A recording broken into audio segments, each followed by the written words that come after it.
بلوچستان سے گلزار بھائی پوچھتے ہیں کہ ایمان کس کو کہتے ہیں؟ یہی سوال نبی کائنات صلی اللہ علیہ وسلم سے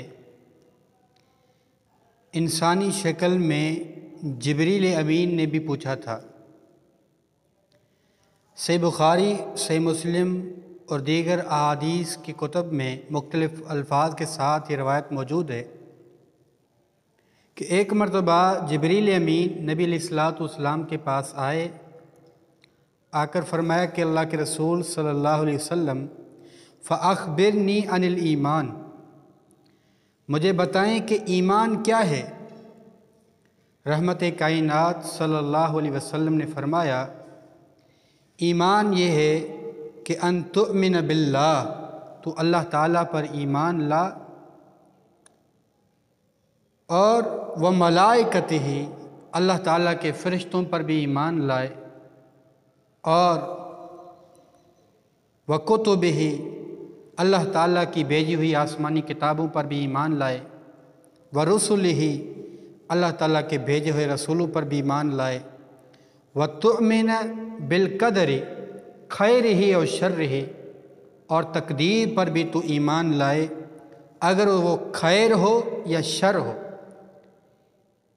معلوم یہ ہوا کہ ایمان یہ ہے کہ آپ اللہ تعالیٰ کو مانیں، اللہ تعالیٰ کی طرف سے بھیجی ہوئی کتابوں کو مانیں، اللہ تعالیٰ کی طرف سے بھیجے ہوئے رسولوں مانیں، اللہ تعالیٰ کی لکھی ہوئی تقدیر کو تسلیم کریں، چاہے پھر وہ خیر کی صورت میں ہو یا شر کی صورت میں ہو۔ یعنی کہ اللہ تعالیٰ پر بھی ایمان لانا ہے، اللہ تعالیٰ کی کتابوں پر بھی ایمان لانا ہے، اللہ تعالیٰ کے رسولوں پر بھی ایمان لانا ہے، تقدیر پر بھی ایمان لانا ہے، اور جو چیزیں ان کے ساتھ ریلیٹڈ ہیں یا ان میں موجود ہیں ان پر بھی ایمان لانا ہے۔ اللہ تعالیٰ پر ایمان لانا ہے، لیکن اللہ تعالیٰ نے جو چیزیں ہمیں بتائی ہیں ان پر بھی ایمان لانا ہے۔ قرآن پر بھی ایمان لانا ہے، قرآن مجید کے اندر جن چیزوں کا تذکرہ ہے ان پر بھی ایمان لانا ہے، چاہے ہم نے دیکھی ہوں یا نہ دیکھی ہوں۔ ایمان لانا ہے کہ وہ ہیں، اور وہ اس طرح کے فائدہ مند ہیں، اس طرح کے نقصان دہ ہیں جس طرح قرآن نے ہمیں بتایا ہے۔ اسی طرح اللہ تعالیٰ کے رسولوں پر بھی ایمان لانا ہے، اور رسولوں نے جن باتوں کا تذکرہ کیا ان کو بھی ماننا ہے، ان پر بھی ایمان رکھنا ہے۔ تو یہ ایمان کا معنی اور مطلب ہے جو اللہ کے رسول صلی اللہ علیہ وسلم نے جبریل امین کو بتایا۔ جبریل امین نے انسانی شکل میں آ کر یہ کیوں پوچھا، اور اللہ کے رسول صلی اللہ علیہ وسلم نے اس کی وضاحت کیوں کی؟ اس لیے کہ مجھے اور آپ کو اس بات کا علم ہو جائے کہ ایمان کس کو کہتے ہیں، کن چیزوں پر اگر بندہ اعتماد رکھے گا، ان کو تسلیم کرے گا تو وہ مومن بن سکے گا۔ تو ہمیں چاہیے ہم ان چیزوں پر ایمان رکھیں، پھر ہم مومن بن سکیں گے۔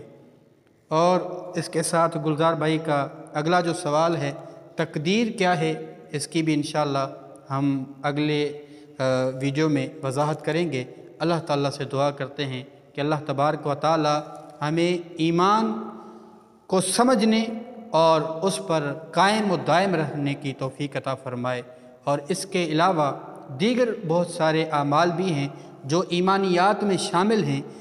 ہم احادیث کی کتب پڑھیں اور ان اعمال کا مطالعہ کریں، ان کو اپنائیں، تاکہ ہمارے ایمان کو تقویت حاصل ہو اور ہم مومن ہو کر زندگی گزاریں، اور ایمان کی حالت میں اس دنیا سے رخصت ہو کر اپنے خالق حقیقی کے پاس پیش ہوں۔